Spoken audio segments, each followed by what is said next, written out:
سلام أبا ملأ كورنات عالم كينكم من إسرائيل ميديا تكتاتل زلهم فتوات تعذبتي نلوميا بزوانا عالمنا زقات عبيتي بوليتيكان وتشادرون من قصاصات حيزنا قريبنا لنا حلافي سليا تقراي بدكتور دبرتين مقادو حوحاتي كابا مشيت أورقين أبا مشيت أسب كمستسقاقر مقلاصو لعلو تامر حيلتات فانو مسيح وحاتن شعبيان نمسرح كمز تسمع محبارو منقست فيدرال سليا إسرائيل فرنساي نتقامكم زلو مقلاصو أمريكا بالعلي برارات السودان اقدا منباران زقلص زيناتات حيزنا قريبنا لنا چانلنا سبسكرايب بمقبار بيتا سبك تكون بمعدام نبي الزرزرم كنسقركم أب تقرأي كمنا إرثر عينة قدادي وتدرو من الملايكة يدالو كبلو بروفيسور كنديا قبري واتشي قليزم وطوم بروفيسور قصوم زتشفون عطوات أب كباب عد قدو من مناسي ببزحيك حافظو زرقي فوتوتاتي كممرداتا اتحاحيزو مالو بروفيسور كنديا قبري وات أب محبراوي مربابهم إكس أب زوز وحبريتا بكل تقرأي حدا قبنيان دحرون كبلو تصوحو وقجل كمنا إرثر عينة قدادي وتدرو من الملا ويدوم قفا يكايد كم زلا فليتهم توم بروفيسور أبا كباب عد قدام تلعيلهم زول وما فوتوغرافاتي كم مرداتا بمتححاز كم زبرهو قصهم زتشفون عطوات مناسي تخبابي ببزحي حفصون يوصلون كم زلو حبيرهم بسان كزي بحيل زكاير زولا قدادي سقومتي عديتات دكان بحيل كوس سدلون كاللو بخبيد حزن يبخيا كم زلو ملكيتهم زي زحزن تقبر بهصوص تطو كبل كم زلو بروفيسور كنديا قبر هوت تحساسي ومالو كله سلام فتاو زخنا أكال لابزو كينا تنافق زول وقجل خبيد سغطي بمفتار زي أبل علي ولو فتسام زولا بدل النقهسات سواء مسلات النخابق كسر حلو كبلو نعلم لخاتي كالات ساوعيت أغريب مالو كاب تقراي زوت زلو صبصباتي كم زردو لمليتون أبزي تفلالي كبابتات تقراي حيال قفا كايد كمز حدران ترغاقيز اللهم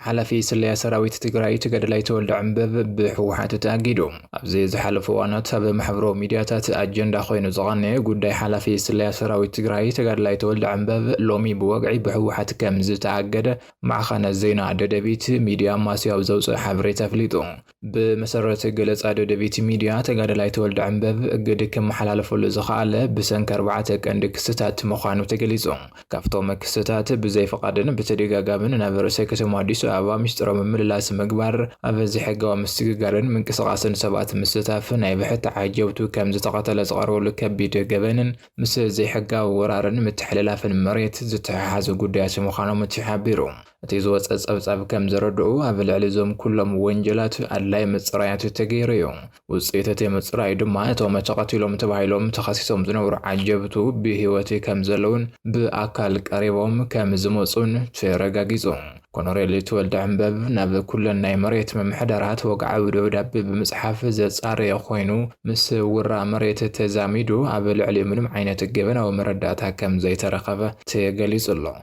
الزيناي مصراي وصيت نهلو كوا جنرال فسها مانجوس نتي حلف سلياك اقدو بزي مخالو سعيبو أبوم برحوحات دكتور دبرزين قبر ميكائيل بعلومتنا اقد دبدابي كم زي صحافلو تحبير لهم تي تصحيف زلونا اقد دبدابي تي قداي بزرزر بوقع كساب زصاره زصنح غزياو اقد مخانو تي صبصاب وسيخرديوم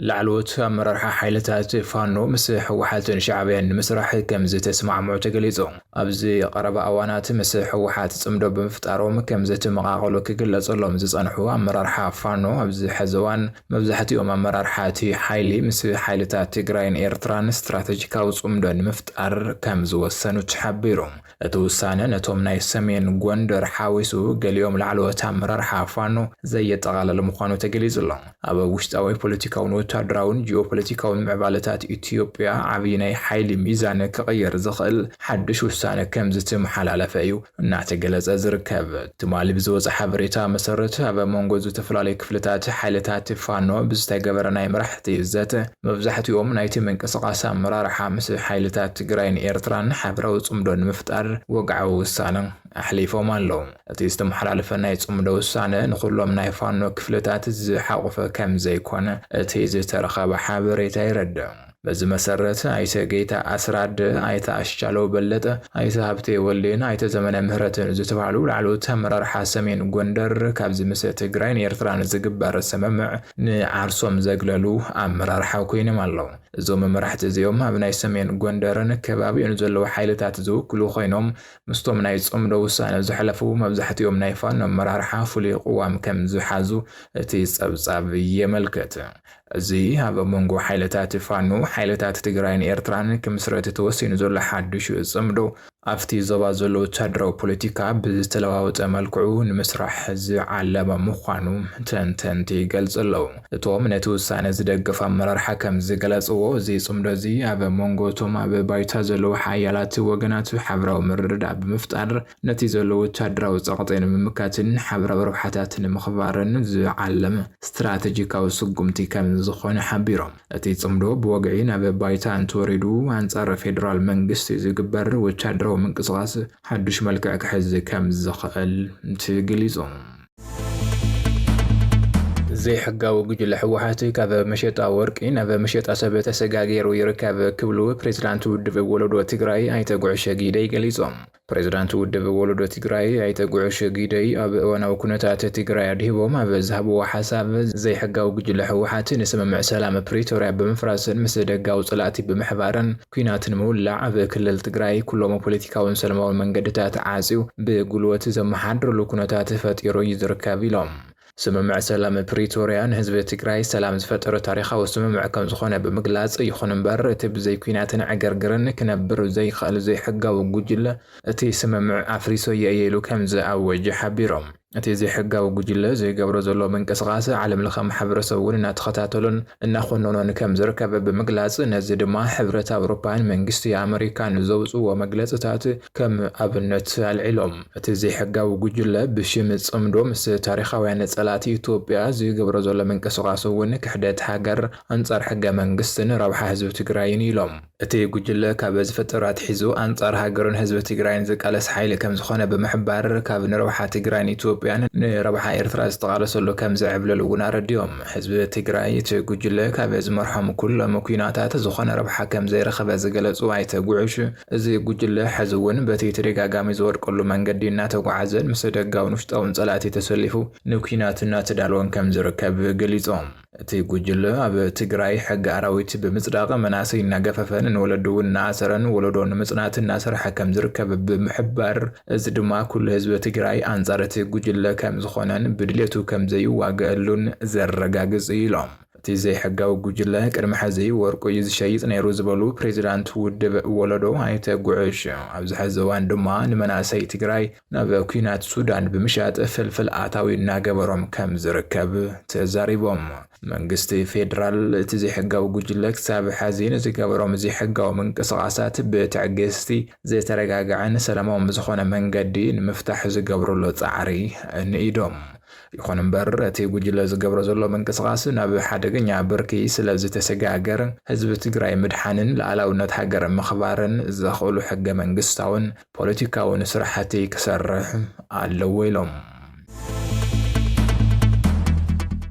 መንግስቲ ኢትዮጵያ ብደገፈ ትካላት ስለያ ፈረንሳይ ንእስራኤልን ዝሃነጾ ስርሒት አንጻር ሓይልታት ፋኖ ይጥቀም ከም ዘሎ ተገሊጹ። ኣብዚ ቀንያት እዚ ኣብ ኢትዮጵያ ሓደ ፍሉይ ወታደራዊ ምዕባለ ተመዝጊቡ ከም ዘለው ጸብጻባት ይረድኡ። ስርዓት ብልጽግና ብናይ ወጻኢ ትካላት ጸጥታን ስለያን ብፍላይ ድማ ፈረንሳይን እስራኤልን ተደጊፉ ኣብ ልዕሊ እቶም ኣሸበርቲ ተቃወምቲ ብምባል ዝጽውዖም ከም ፋኖ ዝኣመሰሉ ዕጡቓት ሓይልታት ኩሉ መድያዊ ወታደራዊ ስርሒታት ድሕሪ ምህንዳስ ናብ ከቢድ መጥቃዕትታት ኣትየቐኒ ኣሎ። ለዚ ኣመልኪታን ምንጭታት ስለያ ፈረንሳይ ተመርኪሳ ጽሑፋት ተዳሉ ኣፍሪካ ኢንተለጀንስ ዝተባህለት ፍልጥ ማዕኻነ ዜና እውን ኣብይ ኣሕመድ ሓያላት ወታደራት ወኽቲቱ አንጻር ተቃውምቲ ቆሪጹ ተላዒሉ ኣብ ትሕቲ ዝበለ ኣርእስቲ ሰፊሕ ሸፈነ ሂቦቱላ። እንተኾነ ግን እቲ ውፅኢት ካብቲ መንግስቲ ዝተሓሰበሉ ወጻኢ ከም ዝኾነ ጸብጻባት የመልክቱ።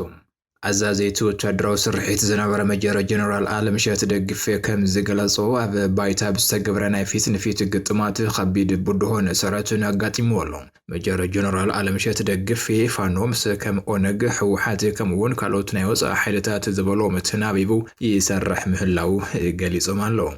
ኣብቲ ክካየድ ዝቐነየ ናይ ፊት ንፊት ኩናት ኮሎኔል ኣብራ ኣሳየ ዝርከብዎም ዝወፈሩ ናይ ብልጽግና ሰራዊት ከም ዘይተመለሱን ከቢድ ኪሳራ ከም ዘጋጠሞምን ተፈሊጡ ኣሎ። ቀዳማይ ሚኒስትር ኣብይ ኣሕመድን ናይ ወተሃደራዊ ስርሒታት ኣማኸርቱን ካብ ዝተኻየደ ሓድሽ ወፍሪ ብምፍጋስ ከቢድ ወተሃደራዊ መደምደምታ ሒዞም ወፂኦም ኣለዉ። በዚ መሰረት ፋኖ ዝተመቃቀለ ናይ ደባይ ተወጋ ጥራይ ከም ዘይኮነን ዝተፈላለዩ ኣሓዱታት ፋኖ ብግቡእ ተናቢበን ዝተኸፈተለን መጥቃዕቲ ከም ዘፍሽላ ተረጋጊጹ ኣሎ። መጥቃዕትታት ኣትኪለን ክከላኸላን ሓደሽቲ ናይ ኩናት ግንባራት ክኻፍታን ከም ዘይጽገማ ኣብ መደምደምታ ከም ዝተበጽሐ ተገሊጹ። ወተሃደራዊ ዓቕሚ ሓይልታት ፋኖ ካብቲ መንግስቲ ቀድሚ ሓዚ ዝገመቶ ንላዕሊ ምዃኑ ተገንዚቦም ከም ዘለዉ ጸብጻባት ኣረድዮም። ኣብዚ ሰሙናት ኣብ ዝተፈላለዩ ከባቢታት ክልል ኣምሓራ ኣብ መንጎ ሓይልታት ፋኖን ሰራዊት መንግስትን ሓያል ኩናት ይካየድ ከም ዘሎን ብክልቲኦም ወገናት ድማ ናይ ዓወት ዜናታት እናወፁ ይርከቡ። ኣሜሪካ ኣብ ልዕሊ ሃገራዊ መስመር ኣየርን ቁጠባን ሱዳን ሓድሽ ከቢድ ማዕቀብ ኣንቢራ። እዚ ማዕቀብ ዝተነበረሉ ምኽንያት ምስ ሕጊ ቁፅጥር ኬሚካላውን ባዮሎጂካውን ኣጽዋር ዝተኣሳሰረ ምዃኑ ተሓቢሩ። መንግስቲ ኣሜሪካ ኣብ ልዕሊ ሃገራዊ መስመር ኣየር ሱዳን ናብ ግዛኣት ኣሜሪካ ንኸይኣቱ ዝኸልክል ሓድሽ ናይ ማዕቀብ ፓኬጅ ከም ዘውፅእ ተፈሊጡ።